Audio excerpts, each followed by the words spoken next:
사랑하는 은혜와 진리 장로교회 교회 여러분, 어젯밤도 평안하셨습니까?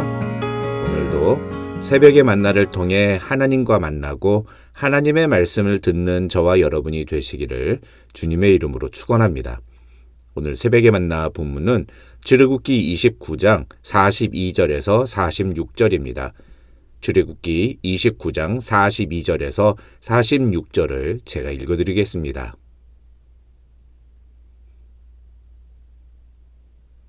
이는 너희가 대대로 여호와 앞 회막문에서 늘 드릴 번제라.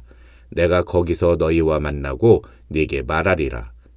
내가 거기서 이스라엘 자손을 만나리니 내 영광으로 말미암아 회막이 거룩하게 될지라.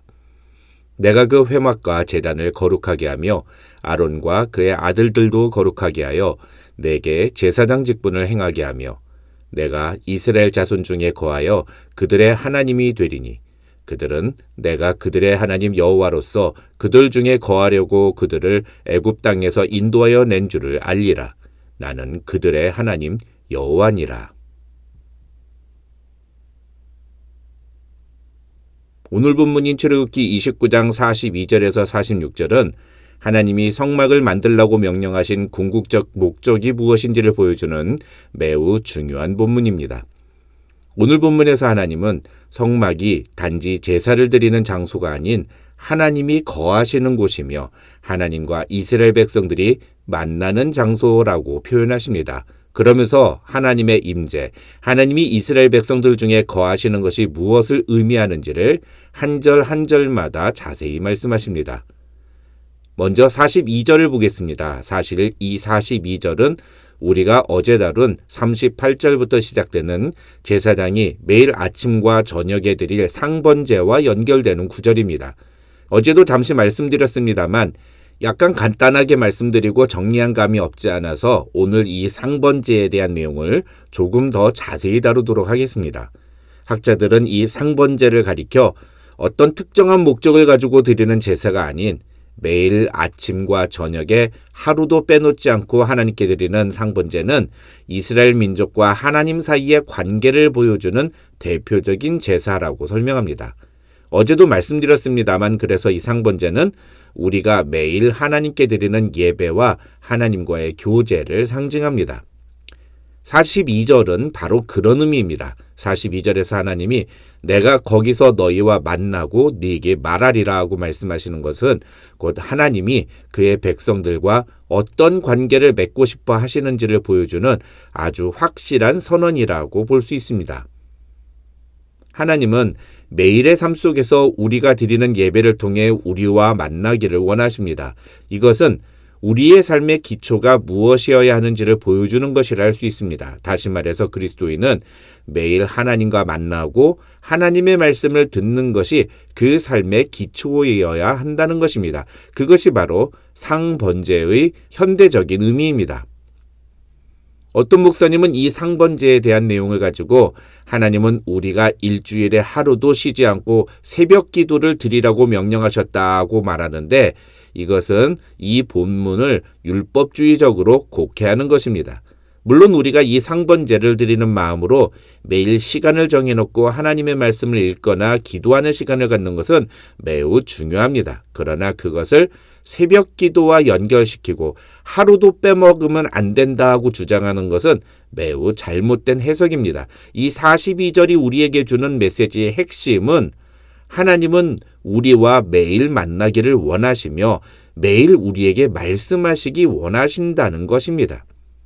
하나님은 우리가 일주일에 한 번 정도 만나면 충분한 그런 분이 아닙니다. 우리는 하나님과 매일 만나고 그분의 말씀을 매일 들어야 합니다. 만약에 우리가 하나님과의 만남을 매일이 아닌 일주일에 한 번 정도면 충분하다고 생각한다면 그것은 우리가 하나님을 필요 없다고 말하는 것과 다르지 않다는 것을 알아야 합니다. 아니, 우리의 의지는 둘째치고 하나님께서는 매일 우리와 만나기 원하시며 우리에게 말씀하기 원하신다고 선언하십니다. 그것이 바로 이 42절의 의미인 것입니다.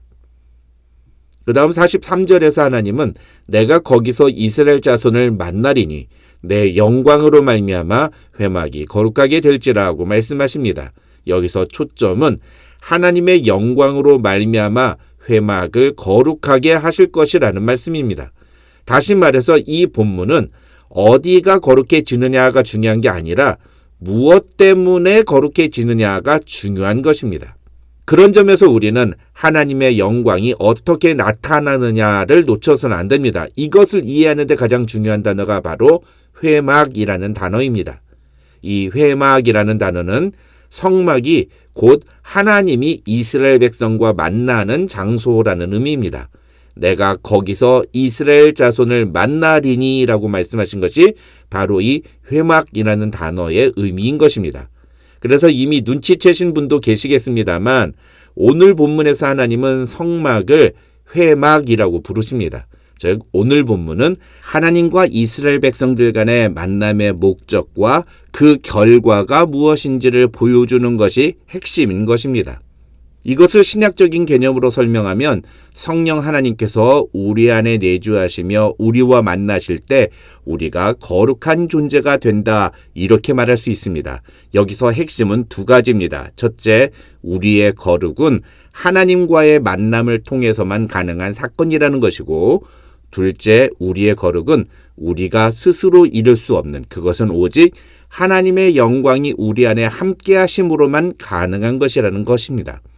이것을 뒤집어서 말하면 하나님과 만나지 못한 사람은 거룩한 존재가 될 수 없다는 것입니다. 그런데 우리는 예수 그리스도를 믿음으로 구원받은 백성에게는 이미 성령 하나님이 그 마음에 함께 하신다는 사실을 알고 있습니다. 그러면 우리는 거룩해졌습니까? 물론 그것은 맞는 말입니다. 그러나 엄밀하게 말하면 예수를 믿는다는 것은 곧 하나님과 교제한다는 것을 의미합니다. 내 안에 계신 성령 하나님을 인격적으로 느끼며 그분의 말씀을 듣고 그 말씀대로 사는 것을 가리켜서 우리는 예수를 믿는다고 말합니다. 그것을 하나님과의 만남이라고 말하는 것입니다. 그런데 놀랍게도 예수를 믿는다고 말하지만 성령 하나님과 전혀 만나지 않는 사람들이 의외로 적지 않습니다. 그런 사람들은 무슨 일을 하든 자신의 생각과 자신의 경험, 자기 지식을 따라 판단하고 결정합니다. 그래서 자기 안에 성령 하나님이 계신다는 사실조차 까맣게 잊어버립니다. 우리는 매일 하나님과 만나야 합니다. 그래야 그 하나님의 영광으로 우리는 거룩을 이룰 수 있습니다. 거룩은 내 노력, 내 의지, 내 열심으로 이룰 수 있는 것이 아닙니다. 거룩은 우리가 하나님과 만날 때만이 우리 안에서 성취되는 것입니다. 그 다음 44절에서 하나님은 내가 그 회막과 제단을 거룩하게 하며 아론과 그의 아들들도 거룩하게 하여 내게 제사장 직분을 행하게 하겠다고 말씀하십니다. 이 44절은 어제 우리가 다룬 36절, 37절과 의미가 연결됩니다. 다시 말해서 하나님께서 성막을 거룩하게 하시겠다고 선언하실 때 그것은 단순히 어떤 공간에 대한 이야기가 아니라 그 속에 있는 모든 기물과 거기서 살거는 모든 사람들을 포함한 총체적인 거룩을 의미하는 것이라는 뜻입니다. 다시 말해서 거룩은 우리의 삶에서 어떤 한 부분이나 한 영역에 국한된 문제가 아닌 우리의 삶의 모든 영역에서 선포되고 드러나야 할 본질이라는 것입니다. 그런데 여기서 하나님은 그렇게 회막과 제단뿐만 아니라 그 안에서 일하는 제사장들을 거룩하게 하시는 이유는 그들이 제사장 직분을 행하게 하기 위해서라고 말씀하십니다. 다시 말해서 하나님이 우리를 거룩하게 하시는 것은 우리에게 사명을 감당하게 하시기 위해서라는 것입니다. 제사장의 직분을 감당한다는 것은 단순히 제사라는 일을 수행하는 사람이 되게 한다는 뜻이 아닙니다. 이것은 하나님께 속한 사람이라는 사실을 확인하며 그래서 하나님과 세상을 섬기는 일을 감당하는 것을 의미합니다. 이것을 바울은 에베소서 4장 12절에서 봉사의 일이라고 표현했고 또 디모데후서 3장 17절에서는 모든 선한 일을 행할 능력을 갖춘다고 표현했습니다.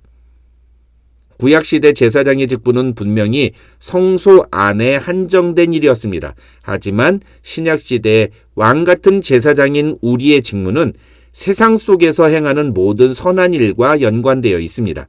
이 선한 일은 도덕적으로 선한 것을 의미하는 것이 아닌 선하신 하나님의 뜻을 행하는 것을 의미합니다.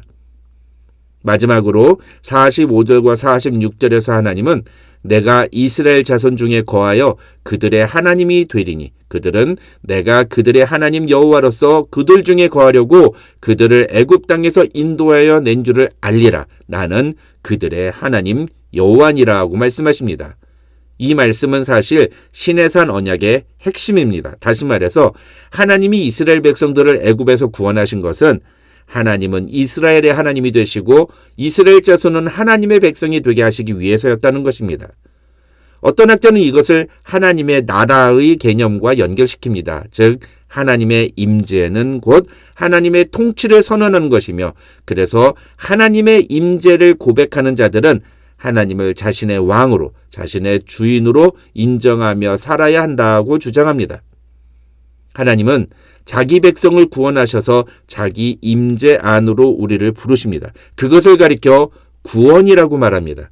그런 의미에서 구원의 목적은 단순히 천국 가는 것이 아니라 하나님과 함께 사는 삶을 이루는 것이라고 할 수 있습니다. 다시 말해서 참다운 구원받은 하나님의 백성들은 이제 이 땅에서 하나님만이 나의 주인 되시며 나의 왕 되심을 고백하며 선포해야 한다는 것입니다. 그것이 하나님이 우리와 함께 하심으로 가능해졌다는 것입니다. 오늘 말씀을 정리해 보겠습니다.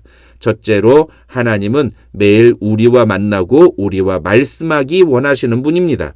그래서 우리는 매일 하나님과 만나며 그분의 말씀을 듣는 것을 삶의 기초로 삼아야 합니다. 둘째로 우리가 그렇게 하나님과 만나고 하나님과 교제할 때 하나님의 영광이 우리를 거룩하게 할 것입니다. 이 세상 속에서 우리가 죄악을 이기며 거룩을 지켜낼 수 있는 방법은 우리의 노력이나 열심이 아닌 날마다 하나님과 만나 하나님의 말씀을 듣는 것뿐이라는 사실을 우리는 잊지 말아야 합니다.